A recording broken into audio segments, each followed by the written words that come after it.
درود، امیدوارم صحت و سلامت هستید. امروز درباره نرخ گوشت و روغن و آرد گپ میزنیم که در آستانه ماه رمضان در تاجیکستان بالا رفت. در گزارشی که رادیو آزادی در این باره داشت، مردم شکایت میکردند که در بازارها گوشت 65 سامانی، آرد تا 250 سامانی شده است و قیمت تخم و سبزیجات و دیگر هم بالا رفته است. همه چی قیمت کرده، روغن همش چخیل کنی وقت 500 و 700 سوم، 1 کیلو گوشت 65 سوم. تخمه چند سوم کرده؟ تخمه 35. پیش چند سوم بود؟ پیش 24 سوم، 26 سوم خیلی بود. 35 گرفتیم و قیمت. کاربران زیاد تاجران و فروشندگان را سرزنش کردند و حتی دشنام دادند که پیش از رمضان قیمت‌ها را بالا بردند و ایمان ندارند، مسلمانی را نمی‌دانند و غیره و هاکذا.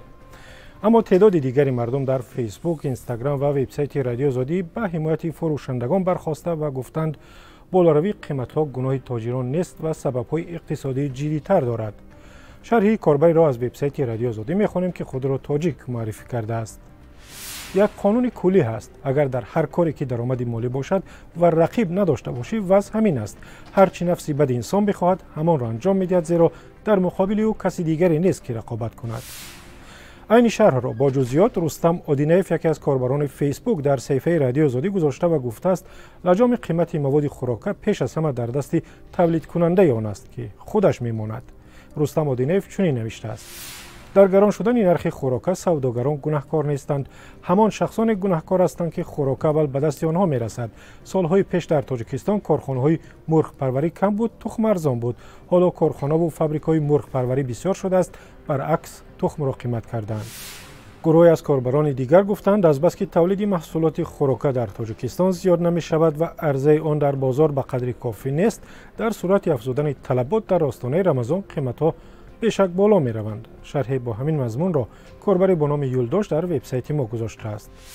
اهالی زیاد می شود و این بدان معناست که طلبات همه ساله می افزاید ولی پیشنهاد بی تغییر است. نتیجه این می شود نرخ همه ساله بالا خواهد رفت.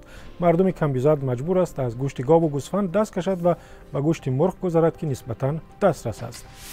و گفته گروه از کاربران صفحه‌های رادیو آزادی در فیسبوک و اینستاگرام، بالا رفتن قیمت‌ها در واقع سبب شده است که مردم کم بیزاد دیگر از استعمال بعضی از مواد خوراکی ولی مهم برای انسان دست بکشند. عبدالله جان زاکیروف در این باره در صفحه رادیو آزادی در فیسبوک چنین نوشته است: مردم کی هاست فراموش کردند که گوشت چیست. دل پیران به گوشت می‌رود، می‌خواهند چیزهای بامزه استعمال کنند ولی نیست. از یک طرف حق نفقه و مزد کار را بالا برند، از پس آن انداز قیمت برق را بالا میبرند. برای همین مثل پیشینه به ما همه چیز نمیرسد. در این میان یک کاربری در وبسایت رادیو آزادی نوشته است که بی‌اعتنایی به عوض و ادامه بالاروی قیمت‌ها میتواند برای امنیت تاجیکستان خطر ایجاد کند.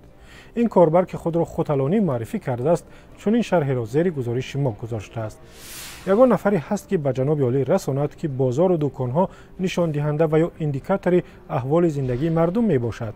در همین شب و روز قریب تا 1000 نفر زن و مرد نرخ‌ها در بازار را دیده نسبت به جناب عالی دعای بد کرده ایستادند. باز همان تکرار تاریخ، خطاگی‌های دوره امیرعلیم خان. خوتلانی درست میگوید یا نه؟ میخواهید به او جواب گردانید؟ پس سر بزنید به وبسایت رادیو آزادی که نشانیش پیش چشمتان هست، یا نظرتان را در تلفن ثبت کنید و به شماره که میبینید بفرستید. وایبر، واتساپ، تلگرام و ایما دارد. آزادی آنلاین به پایان رسید. من طاهری سفر هستم و اینجا رادیو آزادی است.